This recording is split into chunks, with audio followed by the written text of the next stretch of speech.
But let's talk about, and I know this hits close to home for you, Yep. the rental market in Canada. So, Yep. We finally got some 2024 data out now. To summarize before we get into it, it's become a renter's market in Canada, right? So very interesting trends happening now. So just to kick it off for you here. So rents for all residential property types dropped 3.2% in 2024, hitting a 17-month low of 2109 in December. Yeah. Ouch. Hey everyone, thanks for tuning into the Canadian Private Lenders Podcast, a show covering the private lending industry, the mortgage broker space, and the Canadian economy. Your hosts are Neal Andreino and Ryan MacNeil. Enjoy.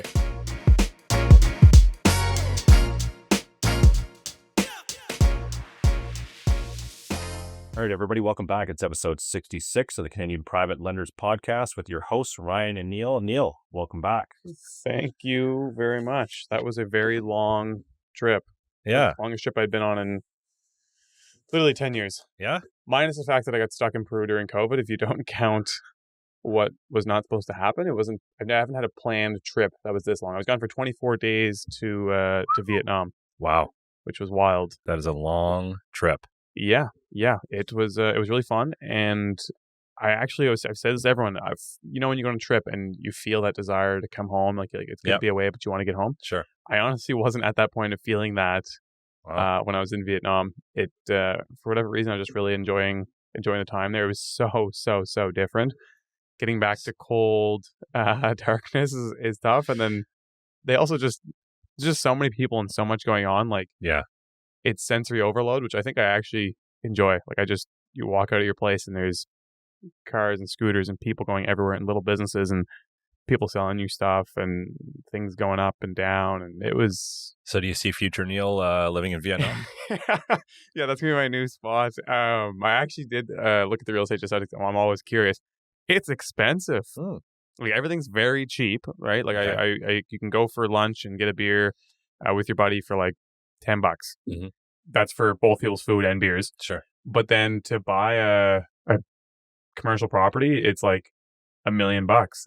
Canadian dollars, not $1 million dong, $1 million Canadian dollars. And even nice houses, like if you want to be like within 30, 40 minutes of the downtown, you want a single family home, $1 million. And that whole country is parceled into like 10-foot wide parcels. It's insanity. Even if you're like 2 hours outside the city in the countryside, the home is like 10 feet wide and it's like 4 stories tall and there could be nothing around it. But it's because every parcel is like a sliver. Yeah. But within the city, like to have like a 2,500 square foot lot with a home could easily be $1 million.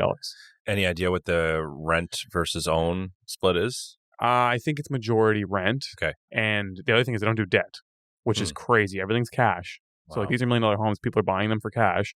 But I'd say majority of the population rents. And then there's it's funny, my friend who lives there said it. He's like, it's the landlords that are the rich, and then everyone else rents. I'm like, oh, it's the same culture no matter where you go. Because I was in London a couple weeks prior to going there, and exact same culture in London. It's like these little sliver townhomes were $5, $10, $20 million, and everyone's like, well, whoever owns this is super rich, and then exactly 10 of us rent it. Yeah.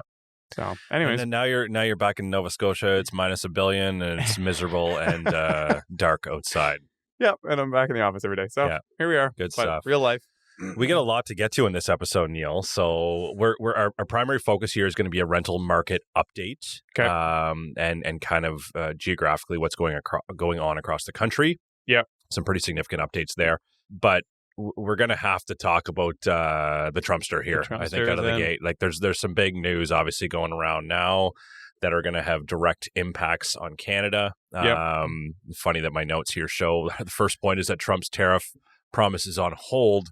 That very quickly changed. That was outdated within about 5 hours. So, this is pretty crazy. So let's dive into it here. So obviously, Trump is back in office. His inauguration was this past week.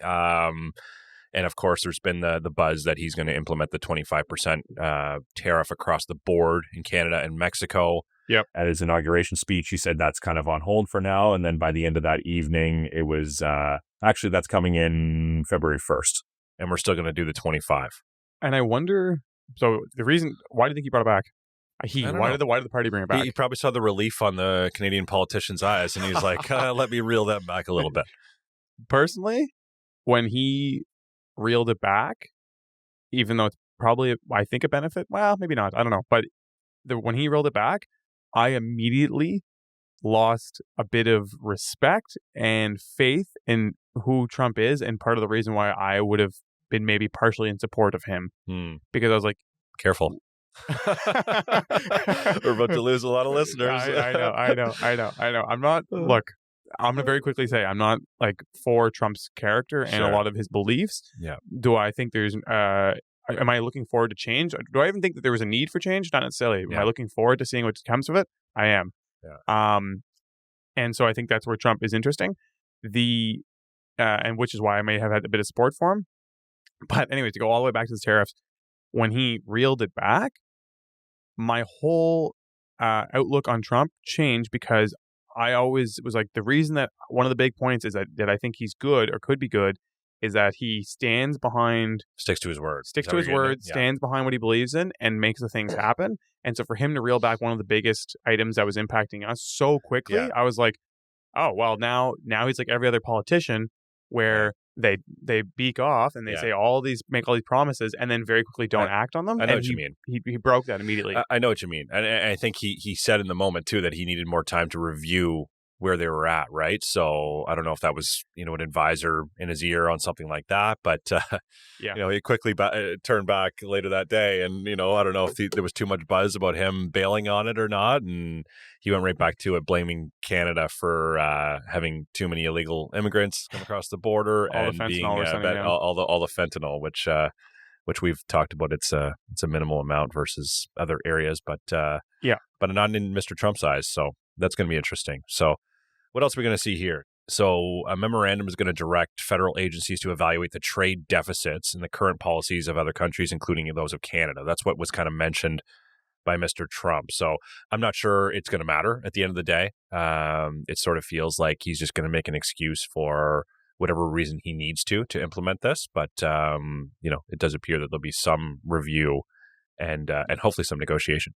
I don't think we run a huge trade deficit with them. And so I don't see this being a major impact, in the sense that the other thing is that I don't think they can replace is the fact that we just have most of the natural resources. Yeah. That's a big part of our trade. And like, it's not manufacturing, right? If we had manufacturing, I'd be more concerned, where it's like, okay, they're going to take the manufacturing back in-house, but they can't physically move the trees and the minerals and the oil and gas to their country, even though it does sound like they're trying to take over Canada. Yeah, exactly. They can't do that. So I don't know that that'll be like a huge detriment to us. Yeah. And I mean, it's interesting. So we at least have a delay from what he'd said. It's about, 2 weeks or less in terms of when he's saying he's going to implement these now. But it does, hopefully give Canada some times. And there was a team that Trudeau had announced is going to lead negotiations here, including Nova Scotia Stephen MacNeil.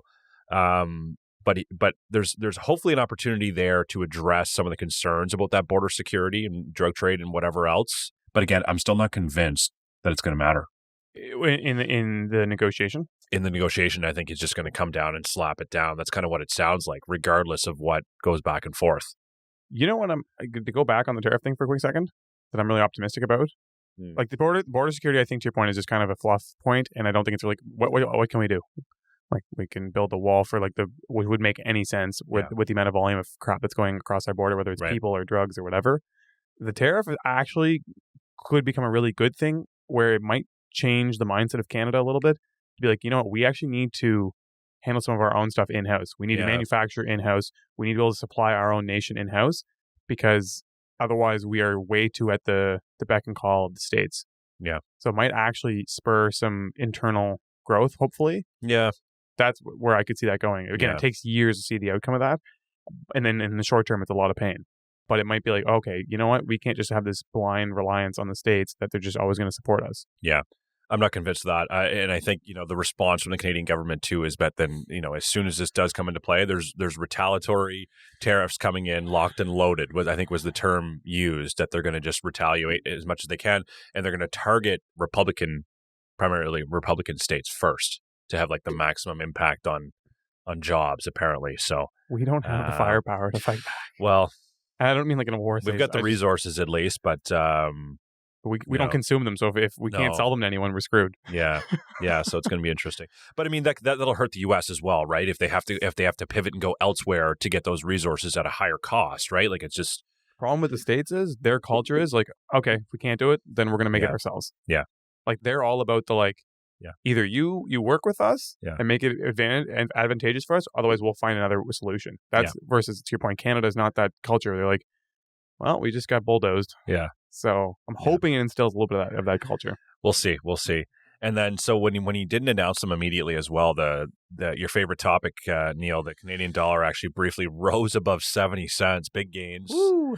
Obviously, there's some cautious optimism. I didn't see where it went after he kind of slapped back the February 1st date, but I assume it's back probably in the 69% range.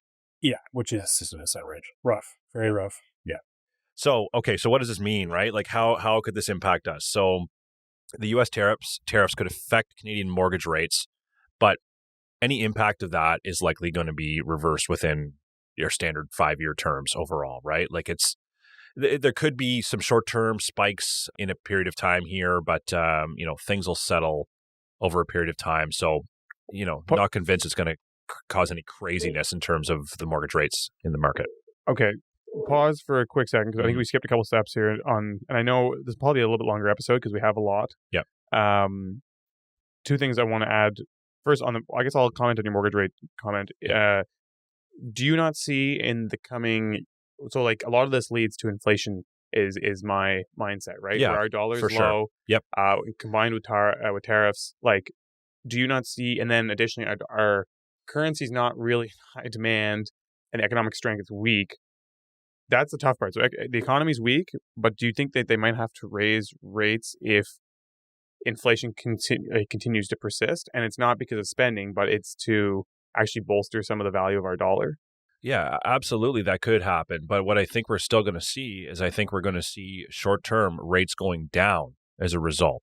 I think we're going to see, with this stuff going back and forth, I think we're going to see a rate cut in January. To keep our market moving. To keep the market moving. Inflation data came back low again yesterday. Mm-hmm. Economists are, just in this report I saw yesterday, economists are saying an 80% chance of a 25% basis point cut for January 29th. So I think what we'll see is we'll start to see some rate relief for a few months. Yeah. And then, yes, absolutely, if inflation spurs back. But that also gives time for this to settle out too, and negotiations to happen. Maybe it eases off a bit, or maybe certain things are excluded, right? So I'm kind of less, I don't know if worried's the right word, but I just don't foresee any major spikes coming in the short term. I'm saying long term as well. I don't think in the short term you're going to see spikes either. But yeah, that's just my mindset is like, if you're looking in a couple of years out, I don't know how long it can stay low.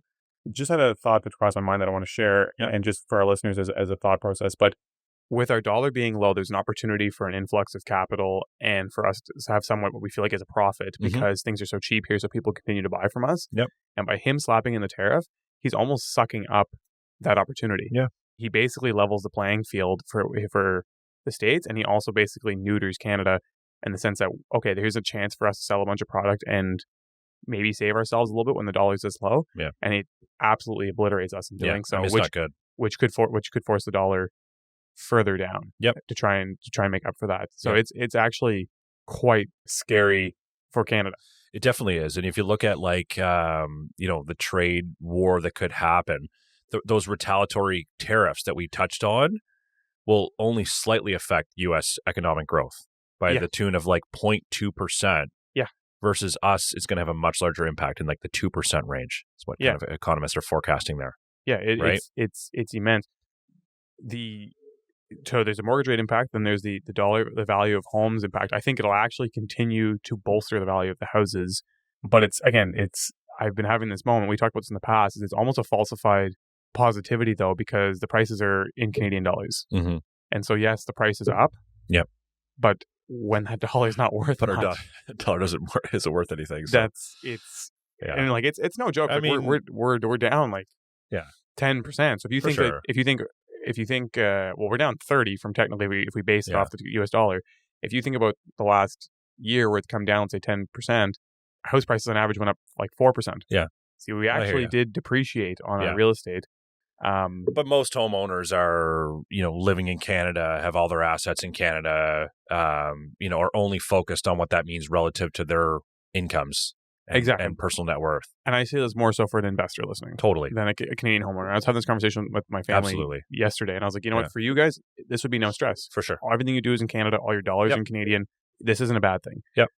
For anyone who's an investor. Yeah, global investor coming in. Yeah. Global investor, and even as a local investor, if you think okay, I own, not me. If someone owns $10 million of real estate, which is not a big deal for a Canadian real estate investor to own, that's a huge impact on the value of what they're doing. And when they go, and a lot of people are investing to make generational wealth or wealth that they can do things outside of Canada. Yeah.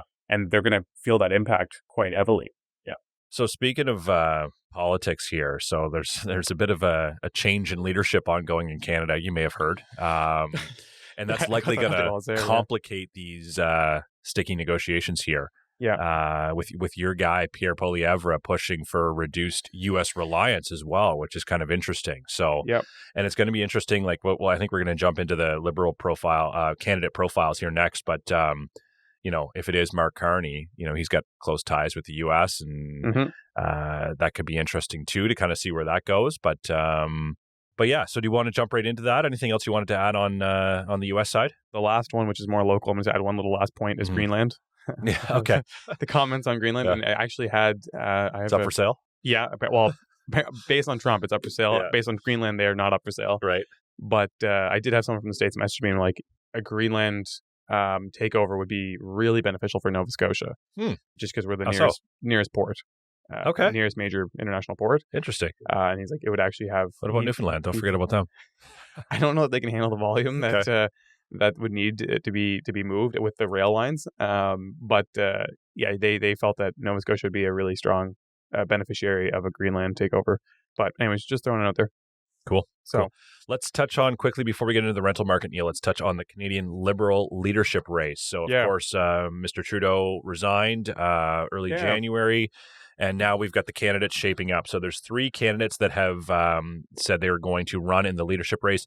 And whoever wins this candidacy race is actually going to become prime minister for a period of time, likely about a 2-month time frame, I think from about March to May. Yep. But did you hear recently that the NDP is considering rejoining with the Liberals? Yes. Which would push the election back to October.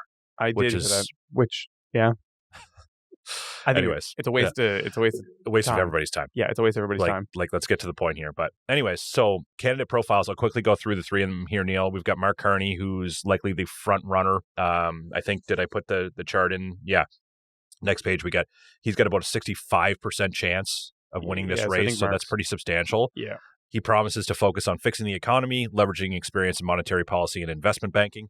And then, of course, we got Chrystia Freeland, who's been in the news a ton recently, who's highlighting her tough negotiation skills. And she actually led the tariff negotiation with Trump last time as well. Yep. And most people say she did quite well. And she's particularly, like I said, had that experience during the NAFTA talks with Trump in the past. And the third one, who I wasn't aware of, is Karina Gould, who I believe is a younger candidate, born in 1987, younger than I am. She advocates for generational leadership to rebuild the party and regain trust, which sounds like it's needed for the Liberal Party right now, but it doesn't sound like she's a prominent candidate in this race. Sounds a little fluffy. Yeah. I think now a national strength and a global stage, it used to be really heavily, and it still is, secured through the military and the ability to have combat. But if you're not in the top 3 or 5 nations, that becomes a little less relevant, I think. And then the economic strength of your country becomes more valuable. And so I haven't followed enough on Mark, but I think having someone that considers that when they're looking at what's needed to help bolster the country is having someone that thinks about the monetary policy and the economy and investment more heavily than some of the other issues might be valuable for us. And so I tend to lean that way. Yeah, it seems like he's like a clear front runner here. And I know he was like Trudeau's choice all along. There was whispers that he was being brought in as a consultant, I think, to the Liberal Party about 6 months ago. And obviously this was the end goal. But regardless of who wins this race, the candidates are going to face an uphill battle, given how unpopular Trudeau's policies were and the strong opposition, obviously, from the Conservative Party. But, they are going to, give it a shot, obviously. So Freeland's focus is on trade and standing up to Trump. Obviously, that's what she's going to be running on. Yep. Kearney is already framing Poilievre as a populist threat to economic stability. And Gould avoids direct criticism, but emphasizes resilience against the bullies. So that sounds not sure how far that's going to take you, but good luck. Yeah, and I think standing up to Trump, I just not one of them. Even Pierre doesn't really give me any confidence, and I'm like, that you guys are David versus Goliath here. Absolutely, I'm all in on Goliath. Yeah, absolutely. So, I mean, so the candidates to run in this race, they have to raise $350,000. They each have their support from significant voices in across the country.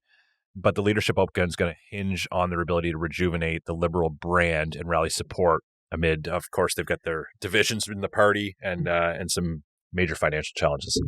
Yeah, no, Liberals are dead. There's no comeback.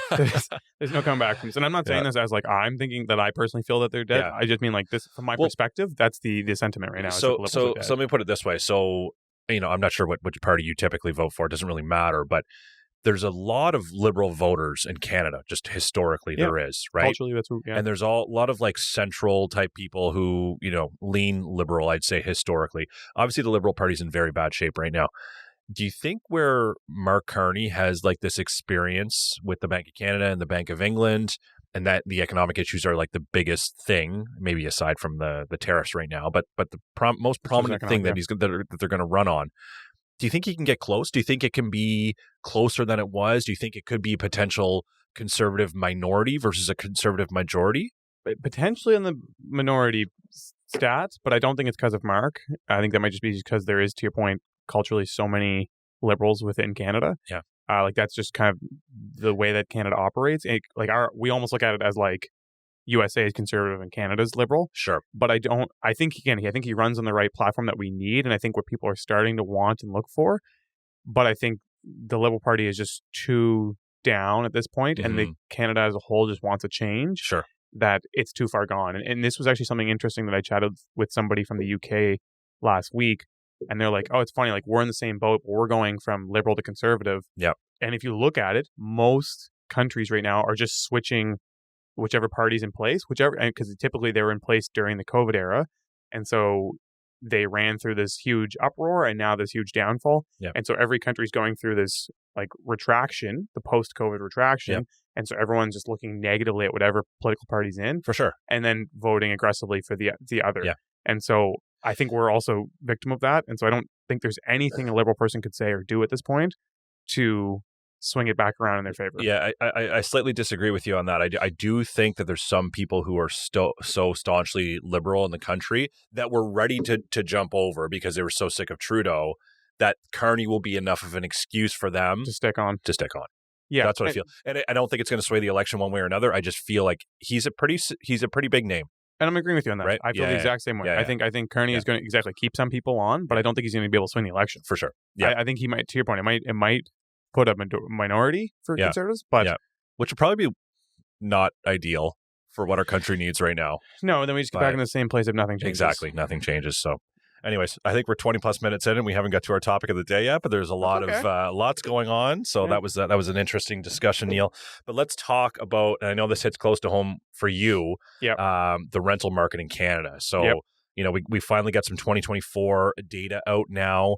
It's really, to summarize before we get into it, it's become a renter's market in Canada, right? So very interesting trends happening now. So just to kick it off for you here. So rents for all residential property types dropped 3.2% in 2024, hitting a 17-month low of 2109 in December. Yeah. Ouch. Yeah. I mean, no surprise at all, really. I'm actually surprised that it's not lower than that. And I think the data that they utilize for this is a little bit skewed, which makes it hard to get an accurate picture of what exactly is going on. Yep. But I think it's dropped probably closer to 7-8% if I had to guess. And again, no major surprise. I mean, I feel it very much so with my own portfolio. but it's just a plain and simple supply and demand situation. Yep. Supply has been forced, and demand is continuing to get cut. And this week we've seen a bunch more announcements on continued cuts on immigration. So I think you're going to see this trend continue for another 24 months. Yeah, absolutely. And I mean, if you look, we'll attach these links to the episode here, but we've got a breakdown here of by major regions and by province, how much the average rent has decreased or increased still in some markets. But just to summarize some of the big provinces, so Ontario experienced the sharpest provincial decline at 4.7% in 2024, down to 23.32. BC was down to 24.87 and 17.18 in Alberta. And just for some historical context here, so rents, to your point, Neil, like had gone crazy in the last couple of years, up 8.6 in 2023, after going up 12.1% in 2022. And over the past 5 years, rents are still up 16.8%, averaging 3.1% annual growth. Yeah, exactly. I think this is good. Ultimately, people can't afford to live. Sure. It needs to be drawn back a little bit. I do think there's way too much power and money in the hands of those who own the real estate. Yeah. The whole thing of making it a right and all that kind of stuff, I'm not necessarily fully on board with, but I do think it's not that I'm fully on board with it, but I think there's a lot of nuance to saying that. Sure. The thing that I stress and is just like the associations and boards and parties that were in control that were kind of mandated to fix this problem that we're facing have been successful in doing it. And I've been saying that now for about 6 to 12 months. And I think we're just starting to see the success. And I think you're about to see a lot more of it. And that is the rents are not only stabilizing, they are going to come down a fair bit. Availability is going to increase immensely. The difficulty that I think we're going to see with it, and the tough part is just the rest of the economy. How does that stomach the lack of people? Because unfortunately, we just don't have something else within this country. So that's the really tough part with all of this. But again, I think they were successful in the policy creation that allowed what we're experiencing now to take place. Totally. And we'll get into that a little bit more, but just to kind of quickly recap some of the major markets in Canada. Calgary down 7% rental rates this year. Montreal basically flat at -1. Ottawa -3. Regina flat +1. Toronto -7. Vancouver -6. And then these couple markets were actually up. Victoria up 3%, Winnipeg up 4%, and Halifax up 10%. So, Neil, I got to ask you, because you're very close to this. You've been feeling a trend locally here in Halifax that's actually been declining. So is that largely due to the front half of 2024 that's been driving that, and we're starting to see more decreases since maybe the school year went back in, or what do you think that's chalked up to? No. So that, in my opinion, this is data from rentals.ca. Yeah, it's from, I have to pull up the sources here, but I recognize Canadian Mortgage Trends put this up, but I'll... and they take it from rentals.ca. That's this. I know this graphic. It is. It is rentals.ca. Yeah. That is completely attributed to the fact that this is not signed leases. This is not the numbers of the actual dollar values that are being signed for. This is based on the listings that are coming to market. Okay. Halifax it's getting more and more brand new buildings opening up every single day than it ever has in the history of time. So those are showing higher in terms of what they're seeking versus what actually is signed off on the lease. Actually being signed. Interesting. And what's taking place with the rest of the rental market in that same time. So that would also imply that we're going to see a substantial decrease in rental rates in Halifax the next couple of years, likely. Exactly. The other thing it doesn't show is incentives. You are now seeing 1 month, 2 month free rents. That's not reflected in those rents. And again, keep in mind, 1 month free rent is an 8% discount on the whole year. Yeah, for sure. 2 months is 16%. So if they're giving a 1 month rate, that means they've already cut their rent by 8%. Yeah, very true. So it's interesting to see these kind of like backdated trends where like BC and Ontario were starting to correct in terms of pricing, largely on residential properties. Year in advance. Exactly, 2022 and 2023. And now you're seeing this translate into the rental market as well. So I wonder if that leads to, not only rental declines, but also some price correction in the Atlantic markets as well. I tend to think so. We also have a unique market in the sense that we have a smaller group that owns a larger part of the units, I think. Which with better like more wealth that can sustain this a little bit. Yep. Whereas you see some of these markets like Ontario, where I think there's so many players in the marketplace that are just like, I'm not about to sit on this for 3 months empty. Yep. Like, I'm going to drop my rent really quickly and get this thing filled. And so they're more reactive and in the statistics. Yep. Versus like people in Halifax, like, I sit on an empty building for 12 months until I get it filled because I'm keeping the rental rate there. Exactly. So some market insights here. So what are these declines linked to? So of course we touched on it already. Record-breaking apartment completions. Probably number one. Slowing population inflows, likely tied for number one, and a weakening economy. Okay, so all three of these, of course, are leading to this decline in rental rates. In terms of the future outlook here, so potential further rent decreases in 2025, especially in secondary market units. Yep.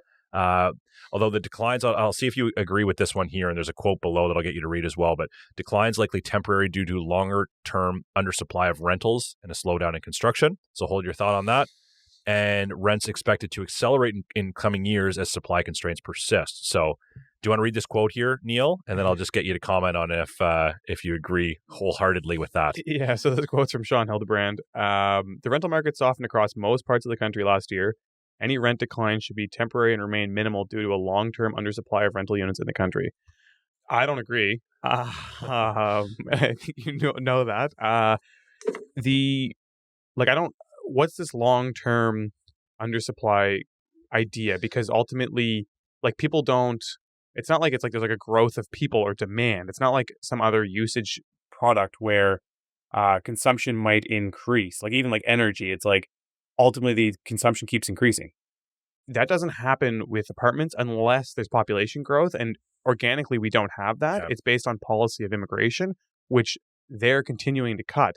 So this only stands true if there is a government mandate that's come out that says, we're just cutting for this year, and then next year we're going to double our immigration numbers again.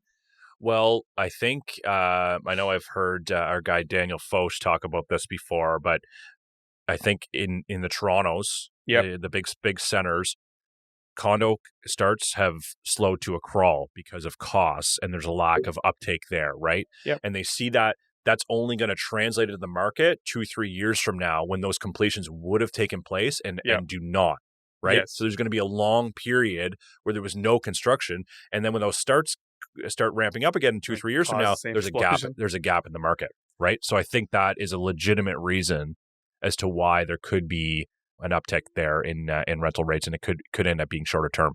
Okay, and I'll agree with that to an extent, I guess, but it still comes back to the fact of like they'll have to have turned immigration back on. Yeah, and right now they're like slashing it, like they slashed by 50%. We'll see how long it takes the Conservative government to. And the Conservatives haven't historically been pro on immigration, and they're kind of talking about trying to turn the economy around with something other than immigration. Right. And so I'm not as extremely keen. I will say the Toronto market's so different than our market too, because they're condo projects, so they actually shut them down because they're not selling the units. Whereas apartments are built on potential, like they're not pre-leased. Sure. And so you're not going to see those projects get shut down as quickly as they did in Ontario. So Ontario might be able to squeeze back a little bit of a growth thing. Some of the other external markets that are less condo heavy might not get this exciting rent growth again in the future. And I do also think a big part of the marketplace that's renting currently is new people that came since COVID. They want to own. And they're going to buy. And I don't think they're going to be buying condos per se. I think they really want to own homes. Great segue. We're going to wrap up here by talking whether you should buy or rent. Some of the data here from Zoocasa, okay? Let's talk about a Vancouver property. The average property, we talked about this already, would rent for just over $3,000 a month, $3,031, versus a mortgage of $5,404, a 44% difference. Yep. And or $2,400 savings per month to rent versus to pay a mortgage and own. Is that including property tax, home insurance, and maintenance? No, it's not. It's not. And condo fees. Correct. So it's probably a hell of a lot more than that. Absolutely. It's like $3,500 a month. Absolutely. So if you look at that and just kind of going through a couple more quick cities here, Toronto, savings to rent is $1,924 per month. But smaller cities have more modest savings to rent. So if you look at St. John and New Brunswick, $360, Saskatoon $225, and Winnipeg a measly $38. You might as well buy the place. But to your point here, Neil, so I just wanted to bring this up. benefits of home ownership, of course, are building the equity and potential appreciation, although you shouldn't make your investment decision based on appreciation. Mm-hmm. But to your point, the cost to maintain, condo fees are not considered in this calculation. Property taxes are ballistic in Canada. Absolutely.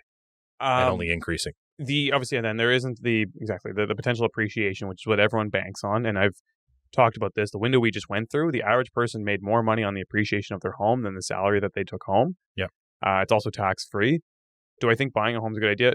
It can be, but I also think renting is a great opportunity. The biggest thing is if you're going to rent and you're going to save that $3,000-$4,000 a month, that money needs to be invested. Yep. I think if you invest it properly and also even consider alternative forms of currency or assets that aren't nearly as pegged to the Canadian dollar, there's a good chance you could likely outpace. Are you talking crypto? I know when I said alternative forms of currency, I was like, oh God, that sounds like crypto. For sure. Not financial advice. Not financial advice. And I'm not necessarily saying crypto. I just meant like USD-based investments, but also potentially, like I'm starting to more and more see, I'm like, maybe crypto does have some merit. I don't love the big booms and busts that it has, but the amount of capital that's there. Anyways, so yeah, I think you can do really well with it. The biggest difference though too with owning is I get owning a home.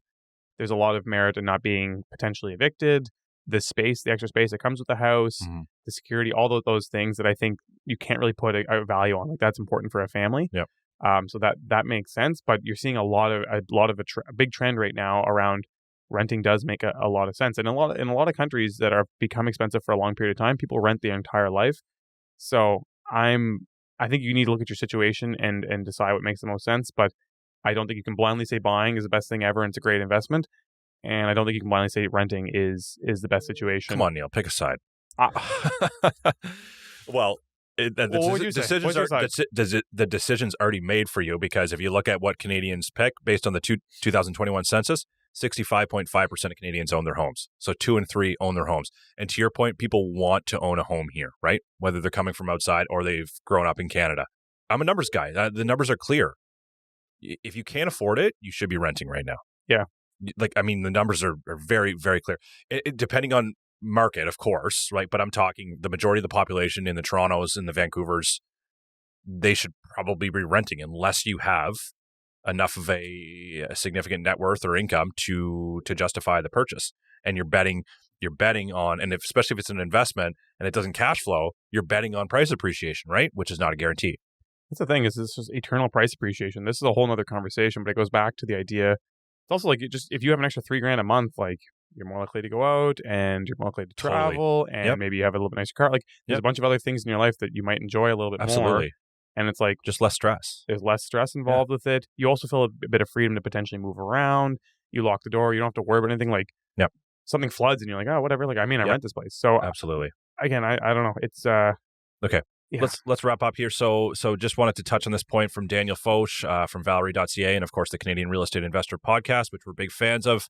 He speculated on BNN Bloomberg, with renting becoming more affordable, landlords are facing more pressure, property taxes are increasing. A lot of points you've made already, Neil. Mm-hmm. It's reasonable to assume that some investor supply that's no longer economical for those investors to hold will make its way back onto the market, which will likely further spur downward pressure on rents and prices, potentially bringing more affordability back to the Canadian markets. 100% agree. Right? Well said, right? Yep. Okay, so just to wrap up here, of course, we are clearly in a renter's market right now. Short-term declines expected, focused primarily on the secondary market units there, but it seems to be happening across the board. And longer-term trends, whether Neil agrees or not, the declines are expected to be temporary due to rental undersupply and slowing construction activity, which will potentially drive higher rents in coming years. Maybe. Anything else to add, Neil? That was a fun one. Yeah. No, it's good. Thanks for listening, guys. Thanks for listening. Cheers. Goodbye. Thanks for listening, guys. It's Neil, your co-host and co-founder at Keystone Mortgage Investment Corp. and Director of Investor Relations. I'm also a real estate agent, real estate investor, and business owner. And your co-host and co-founder of Keystone Mortgage Investment Corporation, Ryan MacNeil. Keystone MIC is licensed under the Mortgage Regulations Act of Nova Scotia, license number 3000844, and through FCMB, license 89280. Keep in mind, the views of this podcast are for informational purposes only and are not financial advice.